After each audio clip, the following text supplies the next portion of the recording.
This is BBC One.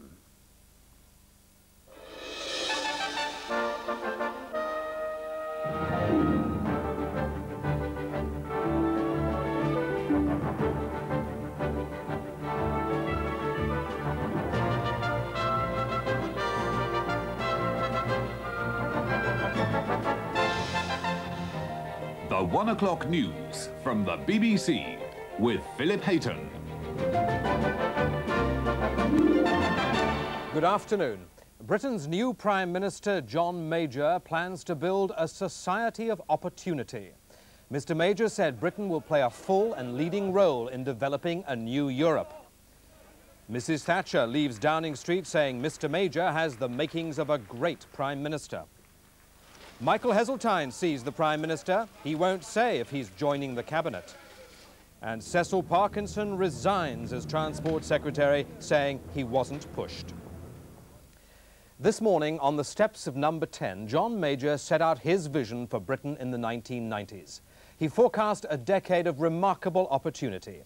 He pledged to build an open society for people to use their talent, application and good fortune.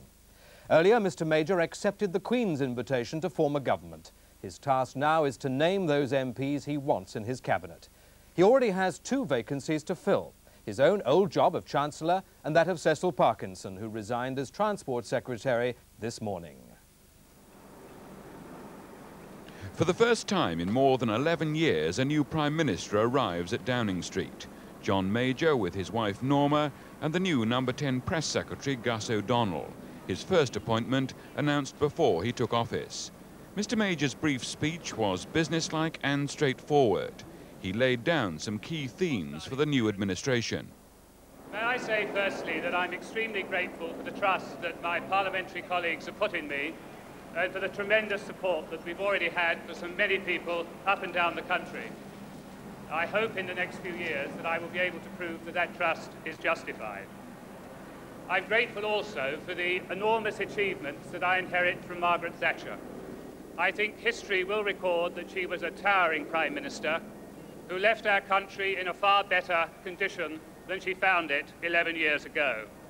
I hope in the next few years to build on those achievements. I certainly hope in those years to build a society of opportunity. By that I mean an open society, a society in which what people fulfill will depend upon their talent, their application, and their good fortune. What people achieve should depend particularly upon those things, and I hope increasingly in the future that that will be the case. I believe very firmly in the 1990s that we will have a decade of the most remarkable opportunities. We have soon the full opening and flowering of the single market in Europe. We have seen in the last few years the remarkable ending of the Cold War and the bringing together of nations in a fashion that no one would have imagined just a few years ago.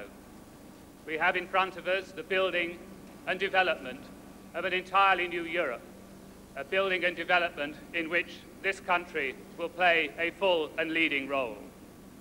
In the past week, we have seen openly and publicly the uniting of the Conservative Party.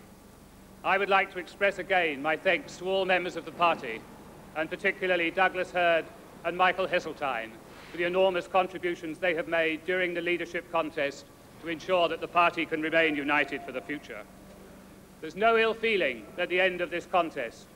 At the end of this week for the leadership of the Conservative Party, at the end of this week, I believe that there is a smile on the face of the party that will mean we're fully united for the future. I hope in the next few years that we will carry on with much of the work that has been done in the last few years. In particular, I want to see us build a country that is at ease with itself, a country that is confident, and a country that is prepared and willing to make the changes necessary to provide a better quality of life for all our citizens. I don't promise you that it will be easy, and I don't promise you that it will be quick, but I believe it is an immensely worthwhile job to do. Because it will be neither easy nor quick, if you will forgive me, I will go into Number 10 straight away and make a start right now. Thank you very much indeed. It was significant that Mr. Major spoke of the need for Britain to play a full and leading role in an entirely new Europe. and his call for a society of opportunity could well be his main domestic theme. Mr. Major's first task is to form his cabinet. He will need to find space for some new faces, and in that respect, he was helped this morning by the resignation of Cecil Parkinson. Mr. Parkinson announced that he would not be standing at the next election, and therefore he had decided to leave the government. There had been speculation earlier this year that the Transport Secretary might leave the cabinet.